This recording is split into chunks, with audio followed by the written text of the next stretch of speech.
నెల 31న కరీంనగర్ జిల్లా కేంద్రం తెలంగాణ చౌక్లో ప్రజాగాయకుడు, తెలంగాణ ఉద్యమకారులు దివంగత గద్దర్ విగ్రహం ఏర్పాటు చేయనున్నట్లు గద్దర్ గళం రాష్ట్ర ఉపాధ్యక్షులు, గద్దర్ విగ్రహ కమిటీ చైర్మన్ గజ్జల స్వామి తెలిపారు. పెద్దపల్లి ప్రెస్ క్లబ్లో శుక్రవారం కళాకారులు, రచయితలు, అభిమానులతో కలిసి ఆత్మీయ సమావేశం నిర్వహించారు.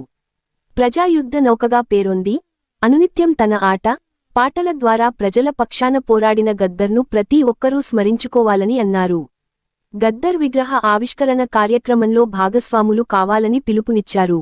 ఈ సందర్భంగా వివిధ అంశాలపై సదస్సులో చర్చించారు. ముఖ్య సలహాదారు కోరి వేణుగోపాల్, న్యాయవాది పూరేళ్ల రాములు, విగ్రహ కమిటీ కన్వీనర్ మేడి అంజన్న, కో కన్వీనర్లు మసాల స్వామన్న, తగరం శంకర్లాల్, జాదవ్, పెరుక రాజన్న, పెద్దపల్లి నియోజకవర్గం ఇన్ఛార్జి బొల్లం మల్లేశం, కో ఇన్ఛార్జి ఈట రవి, అసం తిరుపతి గుల్ల రాజు. గద్దర్ యుద్ధనౌక ఆత్మీయ సమావేశానికి హాజరైనటువంటి పెద్దపల్లి జిల్లా స్థాయి నాయకులు, కరీంనగర్ జిల్లా నాతో వచ్చినటువంటి సోదరులు, పెద్దపల్లికి సంబంధించిన తగరం శంకర్లాల్ గారు, పెరక రాజన్న గారు, అదే రకంగా ఆసం తిరుపతి, ఏట రవి, తర్వాత ధర్మారం మండలం నుంచి వచ్చినటువంటి మా మల్లన్న గారు,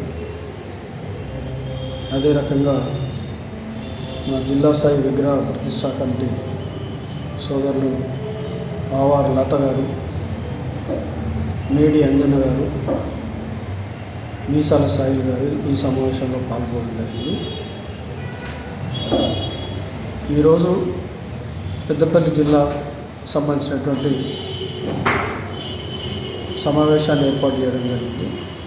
గద్దరన్న విగ్రహ ప్రతిష్ట చేయడానికి ఈ జిల్లాలో సన్నాహక సమావేశం ఏర్పాటు చేసినాం.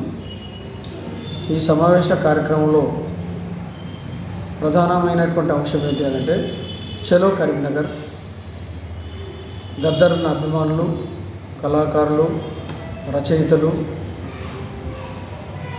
అనేక సామాజిక ఉద్యమాల్లో పాల్గొన్నటువంటి బహుజన నాయకులందరినీ కూడా ఈ కార్యక్రమంలో భాగస్వామ్యం కావాలని చెప్పేసి మేము కోరుకోవడం జరుగుతూ ఉంది. మీ ద్వారా, మీడియా ద్వారా. వాస్తవంగా గద్దరన్న అంటేనే ఒక సామాజిక ఉద్యమ పితామహుడు. ఆయన అనేక ఉద్యమాలలో మార్పు కోసం, భూమి భుక్తి కోసం ముఖ్యంగా పోరాటం చేసినటువంటి దానిలో ఆ పోరాటానికి ఊపిరి పోసినటువంటి మొదటి వ్యక్తి గద్దర్ గారు. ఒక దిక్కు ఆంధ్ర రాష్ట్రంలో, ఉమ్మడి ఆంధ్ర రాష్ట్రంలో తెలంగాణ జిల్లాలలో ప్రధానంగా భూస్వామ్య దౌర్జన్యాలు కొనసాగుతున్న కాలంలో భూస్వామ్య దౌర్జన్యాలకు వ్యతిరేకంగా గలం విప్పి, గజ్జగట్టి, డప్పీసుకొని పాడినటువంటి మరి గద్దరన్న పల్లె పల్లెన తిరిగి ప్రజలందరినీ చైతన్యవంతం చేసి మార్పు దిశగా ప్రశ్నించే హక్కుగా వాళ్ళని తయారు చేయడం అనేటువంటి జరిగింది. ఆ టైంలో, ఆ సమయంలో నిజంగా గద్దరన్న ప్రశ్నించే గొంతు అనేటువంటిది తయారు చేయడానికి అయిన పాటనే ఒక నాంది అయింది తెలంగాణ జిల్లాలో. ఈరోజు ప్రతి పల్లెలో కూడా గద్దరన్న ఆ రోజులలో, ఈరోజు ఆ రోజు కూడా, ఆ రోజు పల్లెలలో గద్దరన్న పాట టేప్ రికార్డులలో వేస్తే పోలీసులు పట్టుకుపోయి కేసులు పెట్టేటువంటి పరిస్థితులు ఉన్నప్పుడు కూడా ప్రతి పల్లెలో ఆయన పాట విని ఉత్తేజపరులారై ఆ భూస్వాములకు వ్యతిరేకంగా పోరాటం చేసినటువంటి సంఘటన. అంటే ఆయన పోరాటాలు ఈ విధంగా కొనసాగినాయి అనేటువంటి విషయాన్ని మనం ఈ సందర్భంగా కొనియాడడం జరుగుతూ ఉంది. అదే రకంగా అంబేద్కర్ సంఘాలను కానీ, అదే రకంగా బహుజన ఉద్యమం జరుగుతున్నటువంటి కాలంలో మరి తుపాకీతో రాజ్యాధికారం రాదు అనేటువంటి భావనకు వచ్చి, తుపాకీ కాదు, తుపాకీతో పాటు మరి ఓటు ఆశ్రయించినప్పుడే ఓటు విధానం ద్వారానే రాజ్యాధికారం రాగలుగుతుంది, మానవతావాదమే దీనికి ప్రధానమైన అంశం అనేటువంటి దాన్ని కూడా ఆయన పరిణతి చెంది దాన్ని కూడా ప్రచారం చేయడం అనేటువంటి జరిగింది. అంటే ఒక మూడు విధాలుగా ఆయన పోరాటాలని మనం పరిగణలోకి తీసుకోవడానికి అవకాశం ఉంది. అదే రకంగా తెలంగాణ ఉద్యమాన్ని తీసుకుంటే తెలంగాణ ఉద్యమం ఈరోజు మేము చేసినాము, మేము తీసుకొచ్చినాము అని చెప్తా ఉన్నాం. కానీ తెలంగాణ ఉద్యమానికి ఊపిరి పోసింది గద్దరన్న. తెలంగాణ పొడుస్తున్న పొద్దుమేన అనే పాఠం తీసుకున్నట్టయితే ఏ పల్లెలో ప్రతి పిల్లవాడు కూడా, ప్రతి గ్రామంలో, ప్రతి ఇంట్లో పొడుస్తున్న పొద్దుమేన అనేటువంటి పాట వాళ్ళకు వాళ్ళు గద్దరన్న పాట పాడి ఉత్తేజులై తెలంగాణ ఉద్యమం కోసము పోరాటం చేసినటువంటి సంఘటన మనం మరిచిపోలేనటువంటి సంఘటన. ఈరోజు గద్దరన్న పాట ద్వారానే తెలంగాణ సిద్ధించిందనేటువంటి విషయాన్ని కేసీఆర్ గారు కూడా ఒప్పుకోవడం జరిగింది. కానీ ఆయనకున్నటువంటి అధికార దాహం ద్వారా ఆయనను గద్దరన్నను తక్కువ చేయడం అనేటువంటి జరిగింది. దాన్ని దృష్టిలో పెట్టుకొని గద్దరన్న మరి ప్రజాఫ్రంట్ అనేటువంటి దాన్ని కూడా ఒకటి రాజకీయ పార్టీని కూడా ఏర్పాటు చేయాలనుకున్నారు. అయినప్పటికీ కూడా ఆయన మళ్ళీ తిరుగు కార్యక్రమంలో మరి లాస్ట్ మినిట్లో బౌద్ధాన్ని కూడా స్వీకరించడం అనేటువంటి జరిగింది. అంటే మనిషికి కావాల్సినటువంటి అవసరాలు, దాని పరిణామాలు మారుతున్న క్రమం కొద్దీ గద్దరన్న కూడా పరిణితి చెంది మార్పు ఉద్యమంలో అనేక సందర్భాలలో ఆయన లాస్ట్ వరకు, అంతిమ యాత్ర వరకు ఒక సరైనటువంటి దిశను ఈ దేశ ప్రజలకు అందించుకోవడం అనేటువంటి జరిగింది. అది గద్దరులో పుట్టినటువంటి గొప్పతనం. చాలామంది రాజకీయాలతో బతికి చనిపోవడం జరుగుతుంది. విప్లవం ఉంటే విప్లవంతో జరిగిపోవడం జరుగుతుంది.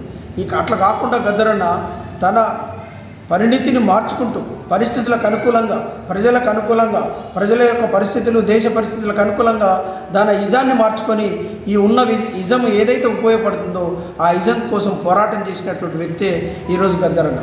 ఆయన ఒక కులానికి అడ్డుకట్టడానికి లేదు. గద్దరన్న అంటేనే తెలంగాణ వచ్చింది గద్దరన్న ద్వారానే చెప్పుకుంది. ఇలా భారతదేశంలో ఒక గలం విప్పినటువంటి నాయకుడు గద్దరన్న. అలాంటి గద్దరన్న కార్యక్రమాన్ని ఈరోజు కరీంనగర్ జిల్లాలోనే మరి కాంస్య విగ్రహాన్ని ఏర్పాటు చేసుకొని ఆ కార్యక్రమాన్ని విజయవంతం చేయడం కోసము ఈరోజు ఇక్కడ సన్నాహక సమావేశం ఏర్పాటు జరిగింది. మీ ద్వారా పెద్దపల్లి జిల్లాకు సంబంధించినటువంటి ప్రజలందరినీ కూడా ఆ కార్యక్రమంలో భాగస్వామ్యం కావాలని చెప్పేసి కోరుతూ ఈ అవకాశం కల్పించినటువంటి మా పెద్దపల్లి జిల్లా వాసులందరికీ కూడా ప్రత్యేకంగా జై భీములు తెలియజేస్తూ జై గద్దరన్న, జై అంబేద్కర్, జై కాంశీరాం, జై జ్యోతిరావు పూలే. ప్రపంచ విప్లవకారుడు, ప్రపంచ మేధావి గద్దరన్న తెలంగాణ సాయుధ పోరాటం జరుగుతున్న క్రమంలో ఆయన ఎంతో తెలంగాణ కావాలని కొట్లాడిన వ్యక్తి.